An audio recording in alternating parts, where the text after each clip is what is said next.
That is correct. Thank you, sir. Please give us your testimony. Chair, Vice Chair, members of the committee, members of the legislature. This highly unusual mid-decade redistricting, like everyone before it, reminds me of the long, unbroken history of efforts to silence and diminish the political power of Black Texans.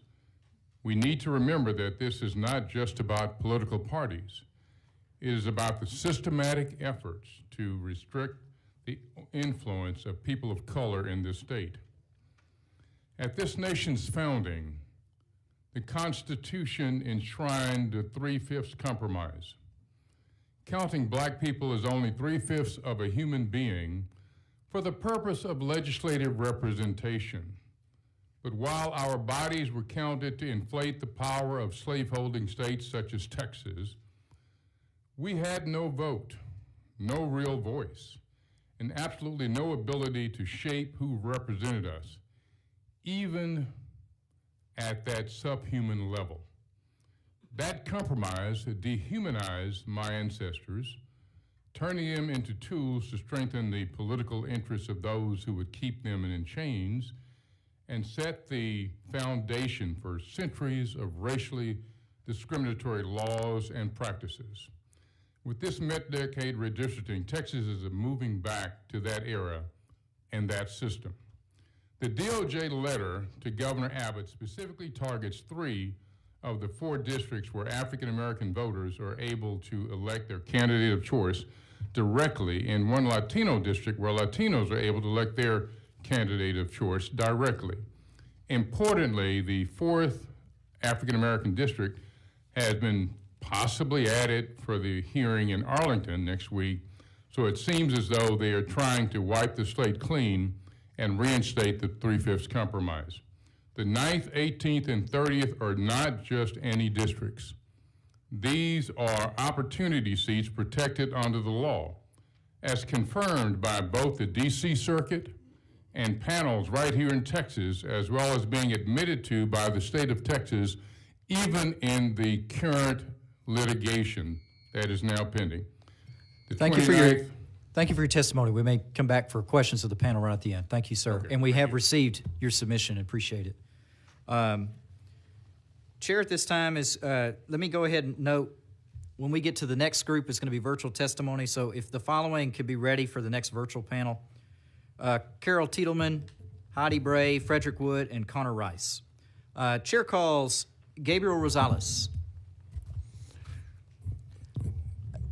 I show you registered as Gabriel Rosales. Yes, I'm the state director for the League of United Latin American Citizens. I represent over 21 different districts here in the state of Texas. And you're here to testify on behalf of yourself and Texas State LULAC on congressional redistricting plan. Is that correct?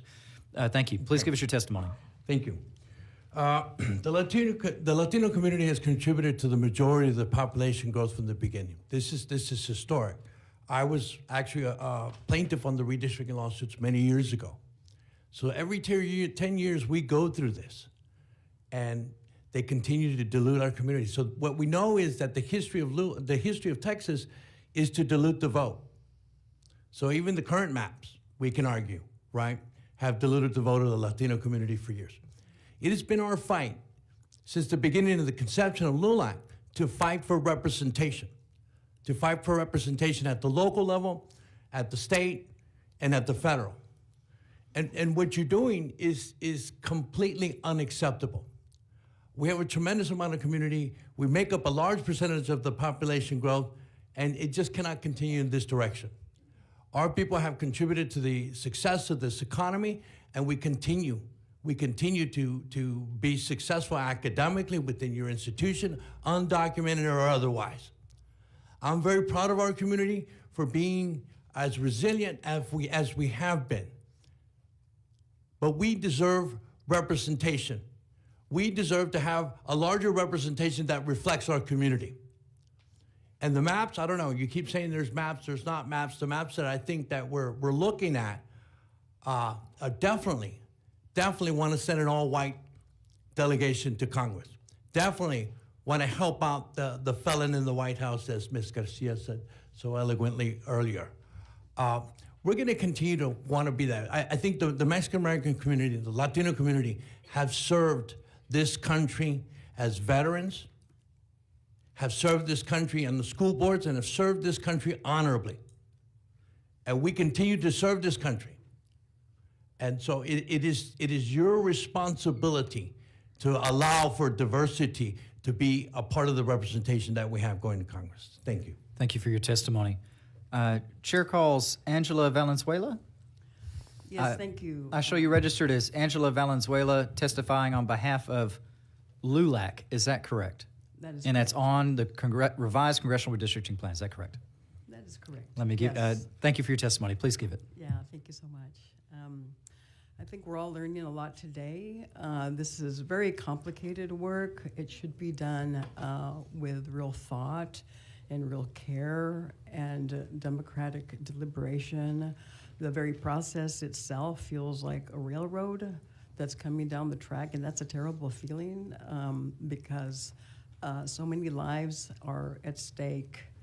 And also doing this deflects from other things that we should really be focusing on as a state exclusively, so that we're protected as citizens.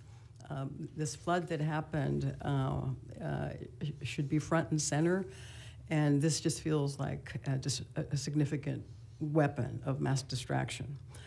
I mean, I think that it makes a lot of sense for us to be represented as Black and brown people equitably in the state, because we do contribute. We have a voice. We're professors. We're scholars. We're researchers. We're also just rank and file folks that need to be represented. They need to go to someone in Congress and feel that, as we heard earlier, that they have a relationship with them and that they can count on them. And that's what's being jeopardized. This is a very reckless process. I feel very, very uncomfortable about the whole thing.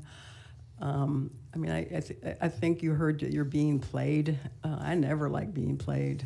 I mean, if there's anything I don't like in my life is being played. And y'all are being played big time. Yeah, and so, have some self-respect here. That's what I would say, have some self-respect. Thank you for your testimony. Chair calls Alicia Perez-Hodge. If you please come up to the front here, ma'am. And while you're coming to be seated, I'm going to come back to you. Mr. Rosales, actually, I had you registered only testifying on behalf of Texas State LULAC. Is Yes, that correct? That's correct. Okay, thank you for correcting the record. Ms. Perez-Hodge, I show you registered as Alicia Perez-Hodge, testifying on behalf of LULAC. Yes, sir, that is correct. And that's on revised congressional redistricting plan. That is correct. Please give us your testimony. Yes, sir. I am originally from Corpus Christi. I knew Todd Hunter when he had a full hair, a beautiful blonde hair. Texas LULAC strongly asserts that fair representation is not up for debate. It's required by federal law, the U.S. Constitution, the Voting Rights Act. Voting Rights Act championed by a great Texan named Lyndon Baines Johnson. Please do not forget that great legacy of a man who lived among us, Mexican Americans, who lived among blacks, and remembered that they needed democracy as much as people with blonde and blue eye. And he stood up against the Dixiecrats. Please don't forget that as Texans, that we do not bend the knee to anyone in Washington. And Lyndon made sure that never happened. So I please ask you to remember that. This includes a safeguarding of Latino majority districts, such as Congressional District 29, from being dismantled under false pretenses. Any attempts to redraw such districts as part of a partisan scheme must be rejected. Our communities will not be erased or sidelined. We demand maps that respect our numbers, our rights, and our rightful role in Texas' future. Texas LULAC demands redistricting plans honor the explosive growth of Latino populations by increasing, not diminishing, our political voice. The Voting Rights Act requires equal opportunity to elect candidates of our choice, yet Texas lawmakers have long history of suppressing Latino voting strength. During the last redistricting cycles, maps were drawn that increased the number of majority white districts, ignoring the very communities that had driven the population surge. This cannot continue. Any map that reduces Latino representation is not only unjust, it's illegal and must be challenged. And Todd, don't forget, darling, you grew up among us. So please don't forget us. Thank you for your testimony. I'm trying to envision Chairman Hunter with all the blonde hair. Beautiful blonde hair.